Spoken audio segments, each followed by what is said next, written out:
Hey guys, welcome back. Today I'm going to give you a review on Corvus OS that's available for Redmi Y2.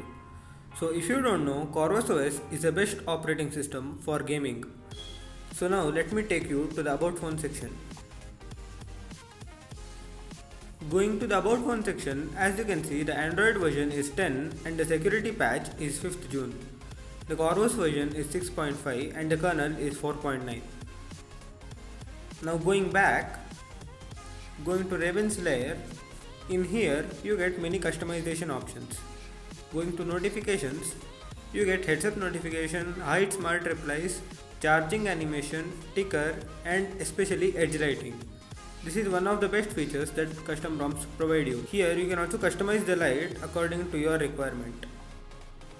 So now if I choose any other color, it will just apply. So I'll just apply orange. So as you can see, the edge lighting will look something like this. Now going to miscellaneous, in here you get to set screen animations. You can basically customize these settings according to your requirement. I basically did not like these settings because I don't want. Now going to screenshot type, you get the two basic screenshot types. One where you need to drag and select the area of screenshot and the other take full screenshots. Now scrolling down, you get gaming mode.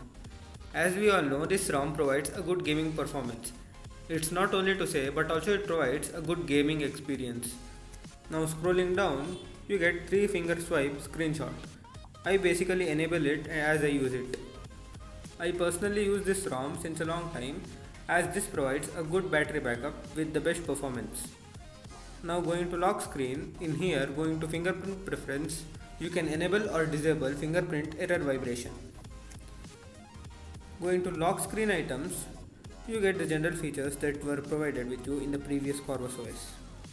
Now going to status bar, going to battery options. In battery options, you get the option to hide the battery percentage and also to customize the battery icon. Now going to carrier label, it does not provide any interesting feature. Now going to clock options, here in clock option, you can change clock style, AM PM style. You can also change whether date should be shown or not and also the position of date. Now going to quick settings. In quick settings, you can enable or disable Oxygen OS clear all button.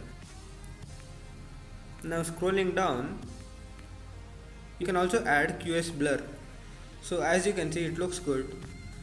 If I disable it, there is no blur. Now scrolling down, you can change the brightness slider position according to your requirement and also change the adaptive battery icon to be appearing or not. Now going to traffic indicators, you don't get any interesting option. Going to hardware, in buttons, you get all the general features like music control and volume rocker wake. Now going to navigation, here in navigation you get to change the system navigation system. Here you can disable the arrow and also change the sensitivity. Now going to power menu, here you get a traditional power menu option wherein you can hide or enable the lock screen visibility and also manage your power options. Now going back, speaking about the main feature of this ROM is that you get face unlock back on Android 10. As you can see, you are able to enroll your face. I personally do not use this, so I am not currently using it, but it actually works. Now going back, speaking about the battery life on this ROM is quite good and the performance is on par. All the basic features like Wi-Fi, Bluetooth are working, and let me try and make a call.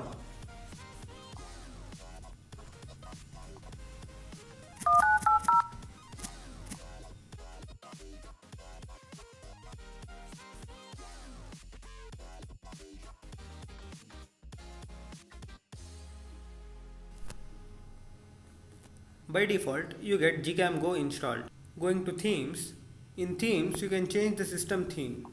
You can change according to your preference. As I like pitch black, I'll just prefer it. You can change the accent color here. I'll just change it to red. Going to icon shape, you can change it to squircle or anything of your choice. If you want to install this ROM, you will need to download two files, one the ROM file and the other GApps. Once you have downloaded both the files, reboot to recovery, go to wipe and wipe system cache, Dalvik and data. Once wiped, flash the ROM and then later GApps. Once done, reboot your device. Your device will be rebooted to Corvus OS. It might take up to 5 minutes to reboot as it's the first boot. So if you enjoyed the video, do like, share and subscribe for more updates.